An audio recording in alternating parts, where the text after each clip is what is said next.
who was not compelled to wear the hijab. Instead, she chose to. This is Sandra Noe. There was always a little bit of something missing in my life. I guess I was seeking the meaning of it all, but in all the wrong places and in all the wrong ways. At the end of the Second World War, Europe is in ruins. My journey, I guess I could say, begins before I was even born. In 1957, when my parents immigrated to Canada from Mannheim, Germany. My family is Jewish, and during the war they were in hiding. My paternal grandfather was captured and put into a camp, and my mother lost her father. Both my parents, Trudy and Carl, after the war were quite bitter and desperately wanted to start a new life in a new country. They tried really hard to be Canadian. They changed their names and downplayed their heritage quite a bit. Unlike my parents, I reached out and embraced my Jewish faith. But I was still seeking something, I don't know what. And when my search was over, Sandra was gone, and in her place was Selma. Selma was the name I chose when I converted from Judaism to Islam. Selma was one of the Prophet's wives, and she was the nurturer. She was the one that looked after everybody. And to me, that was very close to my own name because I searched the origins of Sandra. Sandra means helper of mankind. My interest in Islam goes way back to the 70s. I was probably about 13 when I heard that Cat Stevens had converted to Islam and was now known as Yusuf Islam. And I found that so fascinating and wanted to know about Islam.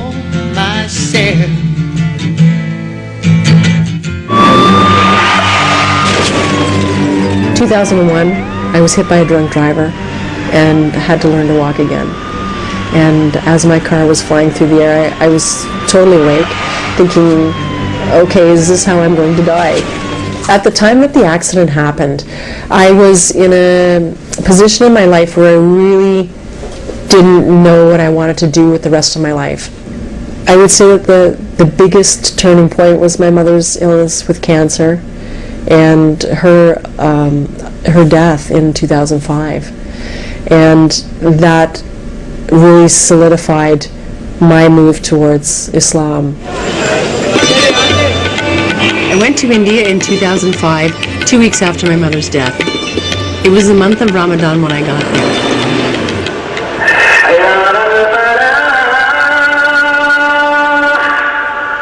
My first night there, the adhan went off at 5 in the morning, and I was so overwhelmed by the power of the sound of the adhan that I was actually terrified.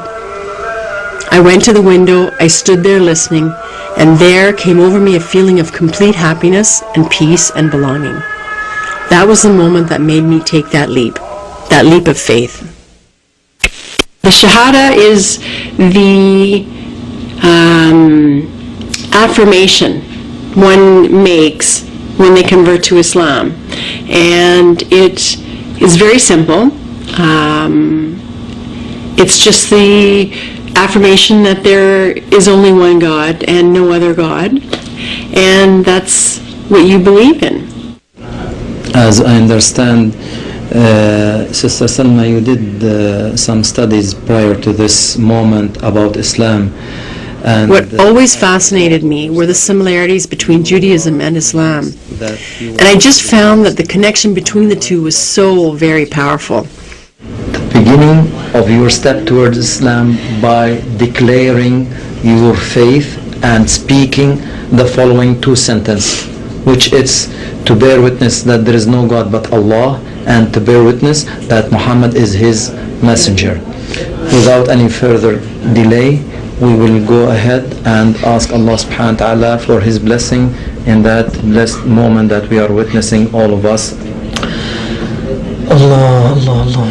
Ashhadu an la ilaha illa Allah wa ashhadu anna Muhammadan Rasulullah.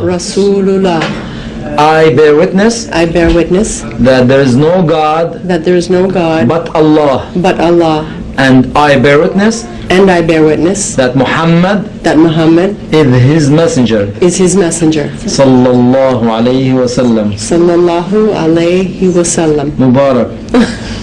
Jazakallah khair. Takbir. Allahu Akbar. Alhamdulillah Rabbil Alameen. It was really awkward having to tell my friends and my family. I mean, there's no way of saying that I had moved away from Judaism to become a Muslim. Alhamdulillah Rabbil Alameen. When I started to wear hijab, apart from being terribly nervous for the first 4 weeks, was how much better I became at thinking about my words and thinking about my reactions to others. I'm constantly amazed at how people react to the veil. I just don't get what the big deal is. I guess the problem is that people in North America perceive a veiled woman as oppressed and subservient. Maybe in some countries or in some regimes that might be true, but not here in Canada. Here we have the freedom to choose, and I chose to do this. What they don't understand is that it is a requirement for women to veil, to cover themselves. It says so in the Quran. I really like wearing this one, and I'm so glad that I've gotten better at putting this on. You know,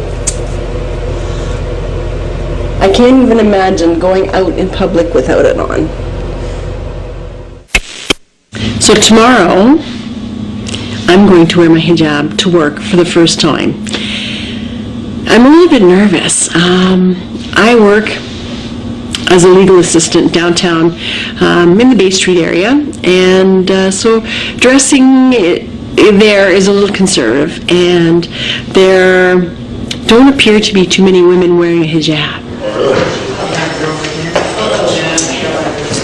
Yes. The reception that I got from my colleagues was great for the most part. There was a lot of jaws dropping and a lot of funny looks and a lot of hesitation when they passed by my desk. Sadly, one of the worst experiences that I had came from within the Muslim community.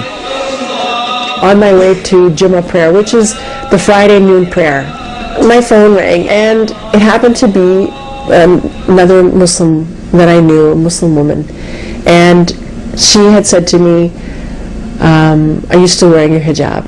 And I said yes. And she said, "Well, all my friends are wondering who the white girl is pretending to be a Muslim." And that kind of broke my heart, because I wasn't pretending. It wasn't a fashion statement.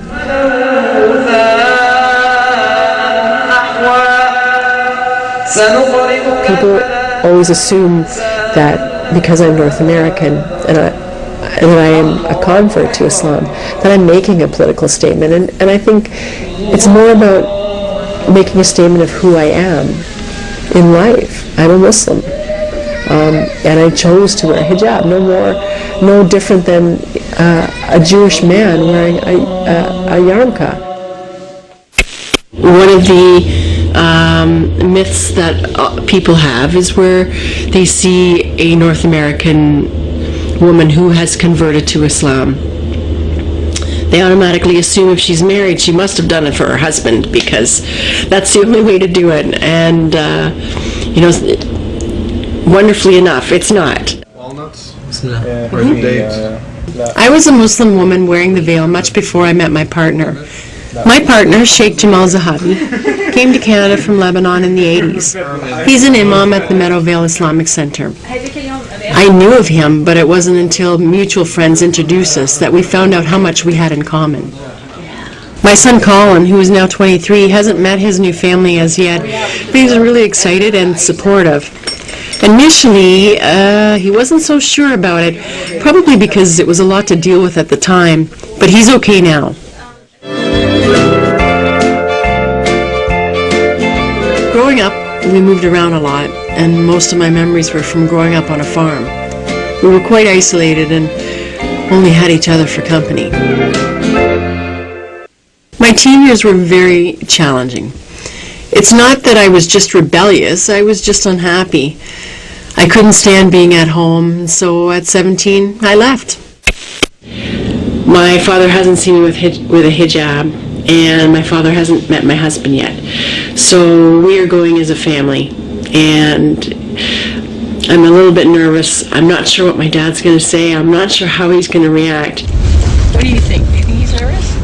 At the time the discovery of my mother's illness, my father and I were not close. We never really had